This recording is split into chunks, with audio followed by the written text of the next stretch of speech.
Bon, aujourd'hui, en tant qu'historien, nous allons essayer de parler à la géopolitique. Donc, quand on parle de géopolitique, aujourd'hui, on fait allusion à la guerre entre les États-Unis, Israël et l'Iran. Mais pour comprendre réellement, surtout les élèves en classe de terminale, il faut bien suivre pour comprendre les causes. Pour comprendre réellement le problème entre les États-Unis, Israël et l'Iran, vous devez retourner en arrière, c'est-à-dire au moins jusqu'aux années 80, 1970. Donc on peut dire qu'avant 1979, l'Iran était dirigé par ce qu'on appelle le Shah, un monarque pro-occidental soutenu par qui? Par les États-Unis. À cette époque, l'Iran était le deuxième pays majorité musulman à reconnaître officiellement l'Israël. Les deux pays étaient en parfaite collaboration, des vrais amis. Ils faisaient des commerces. L'Iran fournissait du pétrole à l'Israël. Et en essence, l'Israël aide avec des armes, de la technologie agricole et des infrastructures. Tout se passait bien.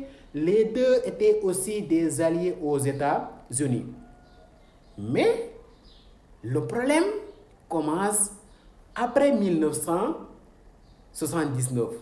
Raison pour laquelle on a bien dit. Mais tout sens avant en 1979. C'est-à-dire après 1979, tout sens.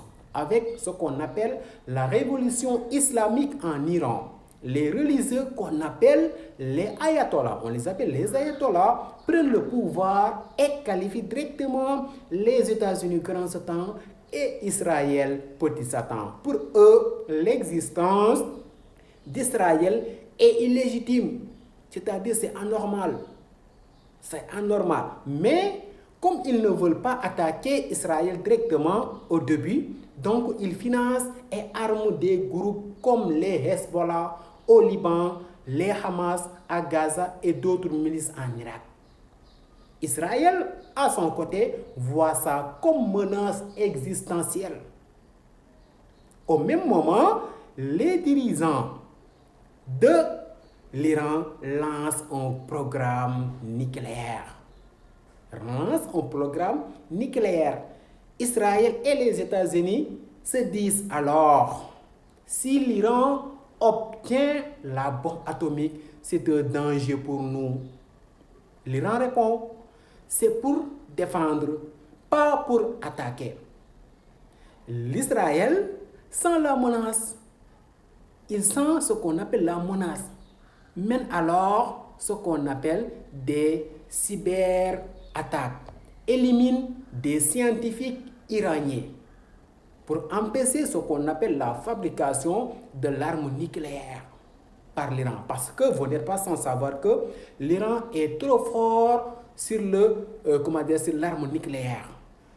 N'est-ce pas?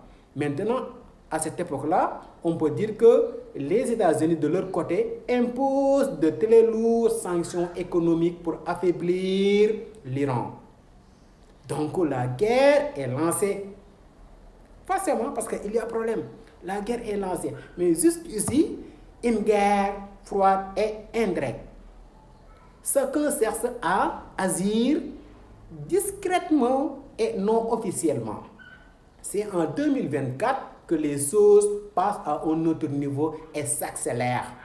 Ainsi, le 1er avril 2024, voilà, l'Israël bombarde le consultant iranien à Damas, tuant plusieurs hauts gradés iraniens. Par réponse à l'attaque, l'Iran lance sa première fois une attaque directe massive depuis son sol avec plus de 300 drones et massifs vers Israël. Malheureusement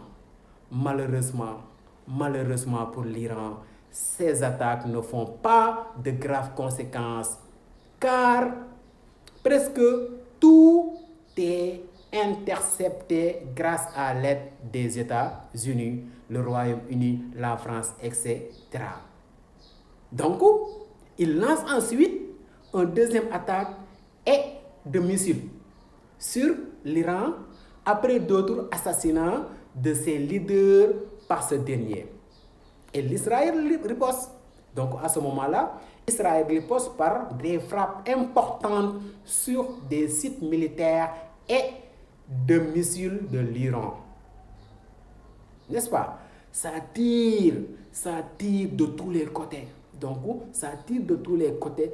Ça va tellement vite qu'un cessez-le-feu est annoncé en 2025. Heureusement, un cessez-le-feu est annoncé en 2025 pour éviter le pur. La tension est donc calmée pour l'instant. La tension est donc calmée pour l'instant. Donc, on est en 2025. Malheureusement, aujourd'hui, en février 2026, la situation est devenue explosive. La situation est devenue explosive. Les États-Unis et l'Israël ont lancé une opération massive contre l'Iran. L'Iran a riposté avec des missiles sur l'Israël tout en attaquant des bases américaines dans la région. Donc, l'Iran riposte en attaquant les bases américaines qui se trouvent dans la région.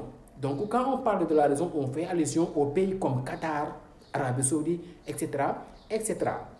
Donc, on peut dire que c'est le feu avec des menaces et des discours tellement durs que le monde craint une destruction totale. Donc, le monde craint une destruction totale du Moyen-Orient avec des conséquences économiques, sécuritaires, partout dans le monde.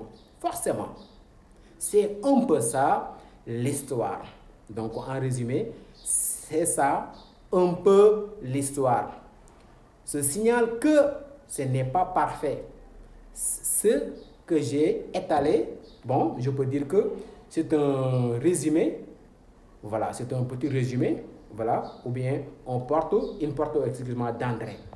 Une porte d'entrée. La situation évalue littéralement heure en heure.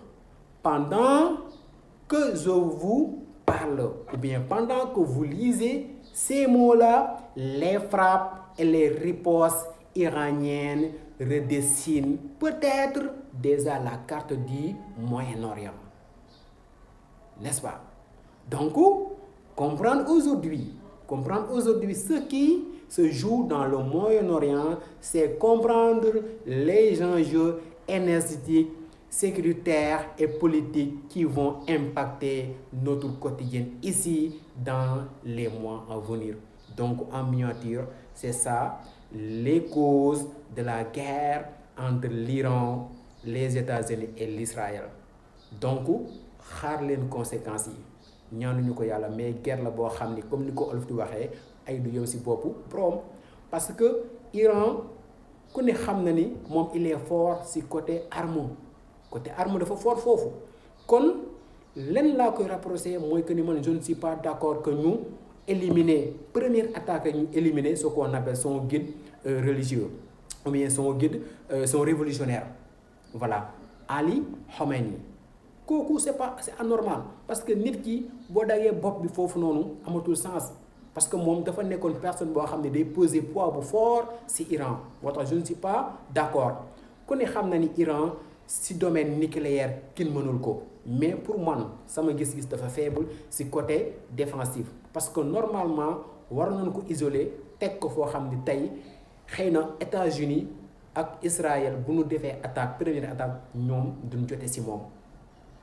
Pour man loolu noonu c'est anormal kon Iran moom forum lan la mooy que ni mën na produire ay nucléaire mën na def ay attaques di atteindre ay pays dans des kilomètres mais pour man sama gis-gis ni ñuy reyee ay dirigeants dafa yomb trop voilà ku mel ni kii war nañu ko woon reyee comme nii au moins war nañu ko isoler teg ko foo xam ne au moins dina am sécurité totale ñenn ñi rek ñeneen moom moo ko saako parce que nee na moom personne la comme les autres moo tax dafa préféré nekk foo xam ni comme ñëpp ni fay nekkee dafay nekkee maanaam ñoom ñëpp ñooy bokk même point de vue ñooy bokk même atte vous avez compris kon loolu lañu amoon loo xam ni analyse la bu ñuy joxe leen si yokk rek mooy que ni day am ay conséquences